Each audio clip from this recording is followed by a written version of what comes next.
Индия, Казакстан, Кытай, Кыргызстан, Пакистан, Россия, Тажикстан жана Өзбекстан. Шанхай кызматташтык уюму 8 өлкөнү бириктирген планетадагы эң абройлуу уюмдардын бири.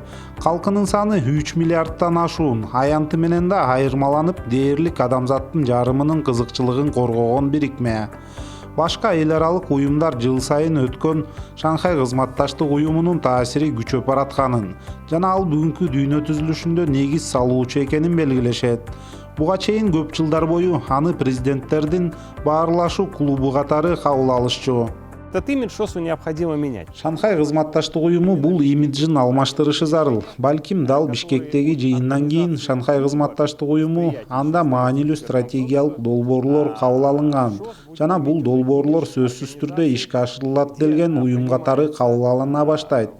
Бишкек саммитинин күн тартиби тууралуу айтсам, Шанхай кызматташтык уюмунда туруктуу душмандар.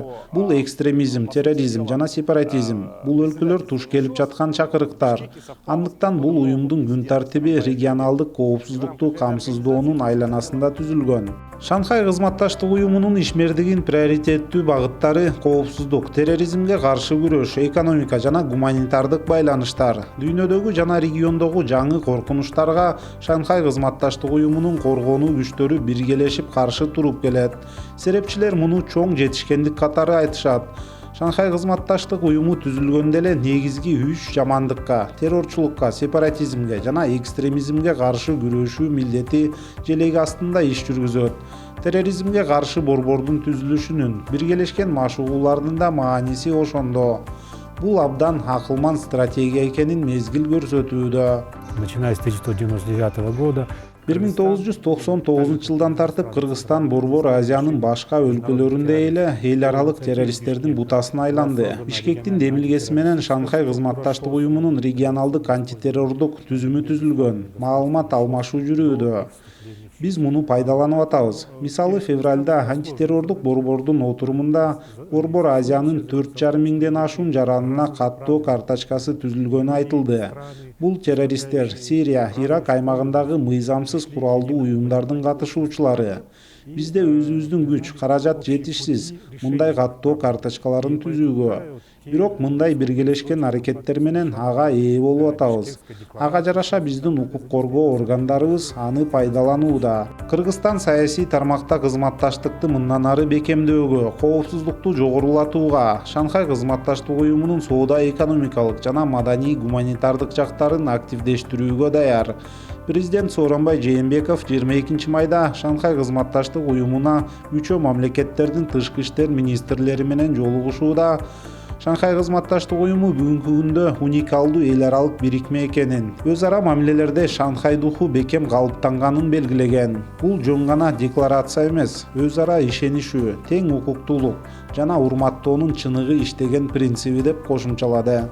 Это не просто декларация, а реально действующий принцип взаимного доверия, равноправия и уважения. Кыргызская страна рассматривает многостороннее взаимодействие в рамках ШОС в качестве одного из приоритетных направлений внешней политики. Мы готовы к дальнейшему укреплению сотрудничества в политической сфере, повышению безопасности, активизации торгово-экономической и культурно-гуманитарной составляющей ШОС.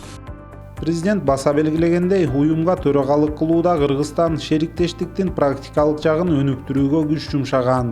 Министрлердин деңгээлинде Кыргызстанда ШКУга мүчө мамлекеттерде 60тан ашык жолугушуу өттү. Ушул жылдын жарым жылында Коопсуздук кеңешинин катчыларынын, коргоо министрлеринин, тышкы иштер министрлеринин отуруму, экономикалык жагын бекемдөө үчүн бул уюмдун алкагында Бишкекте бизнес форум өттү.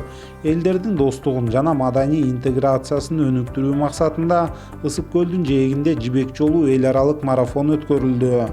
Аялдардын форуму жана Шанхай кызматташтык уюмуна мүчө мамлекеттердин медиа форуму болуп өттү. Саммитте кол коюулары белгиленип жаткан 20га жакын жыйынтыктоочу документ иштелип чыккан. Алардын арасында Бишкектик декларация жана аргыл тармакта кызматташуу боюнча башка документтер бар. Особенность Азыркы Бишкектеги Шанхай кызматташтык уюмунун өзгөчөлүгү алдыда кол коюлуучу документтер Кыргыз Республикасынын дипломаттарынын, Кыргыз Республикасынын жетекчилигинин Индия жана Пакистан катышуусундагы кызыкчылыктарды макулдашуудагы чоң эмгегинин жыйынтыгы. Анткени Шанхай кызматташтык уюмунда тең укуктуулук принциби бекитилген. Анан баардык чечимдер консенсус аркылуу кабыл алынат. Кыргызстан алдында чоң тапшырма турду. Татаалдыгы ар кыл багыттагы өлкөлөрдүн болушу. Алар бир пикирге келе алышты жана көйгөйлөрдү чечүүнүн жалпы жолун таба алышты. Биргелешкен декларация кабыл алынды делген сараң сөздөрдүн артында чынында ар кыл өлкөлөрдүн дипломаттарынын 12 айлык чоң эмгеги турат. Консенсус издеп кээде катуу талаш тартыштар орун алат. Мунун баары Кыргыз Республикасынын төрагалыгы алдында өттү.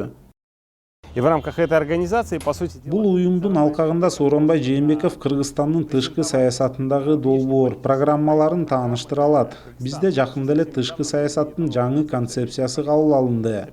Бул саммитке төрагалык кылуу алкагында Бишкек Кытай, Россия, Индия өңдүү өлкөлөр менен тең ата сүйлөшө алат. Бул тең укуктуу өнөктөштүк. Андыктан Кыргызстан бул аянтчаны өзүнүн стратегиялык экономикалык кызыкчылыктарын жылдыруу үчүн болушунча пайдаланышы керек. Албетте, коопсуздукка байланыштуу маселелерди да талкуулаш керек.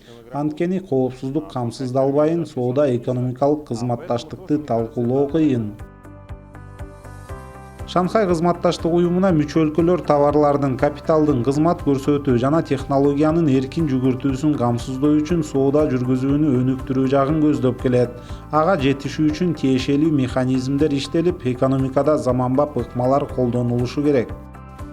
так складывается ситуация, что Жаңы соода экономикалык алкак түзүлүүдө. Биз билебиз, Кытайдын бир алкак бир жолу бар, Евразиялык союз бар. Балким ушул эки долбоор дал Шанхай кызматташтык уюмунун модераторлугунда жакындашы мүмкүн.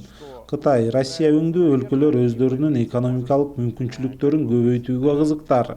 Андыктан соода экономикалык маселелер дагы алдыдагы Кыргызстан борборунда өтчү саммитте башкы маселелерден болот деп ойлойм. китайский Эксимбанк в одностороннем. Кытайдын Эксимбанкы бир тараптуу Шанхай кызматташтык уюмуна мүчө өлкөлөргө насыя берүү милдетин алган.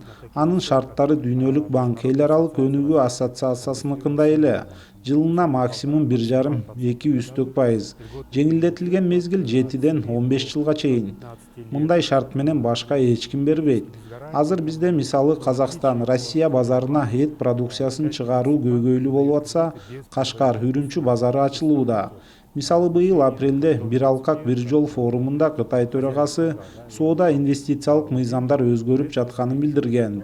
Ал жакта мүмкүнчүлүктөр болуп атса, аны колдонуш керек. Шанхай кызматташтык уюмуна дүйнөдө экономикасы алдыңкы катарда жайгашкан Кытай, коопсуздук маселесине өзгөчө көңүл бурган Орусия жана жаңы технологияларды, IT-ни өнүктүрүү боюнча алдыда келаткан Индия сыяктуу өлкөлөр мүчө.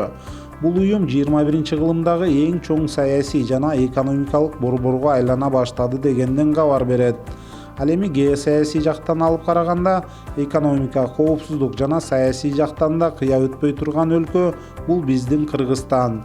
Ошол үчүн Шанхай кызматташтык уюмунун мааниси Кыргызстан үчүн өтө чоң. Тегерегибиздеги өлкөлөр менен достошуп, мыкты мамиле түзсөк, биз алар аркылуу өз көйгөйлөрүбүздү акырындык менен чечип алабыз дешет серепчилер.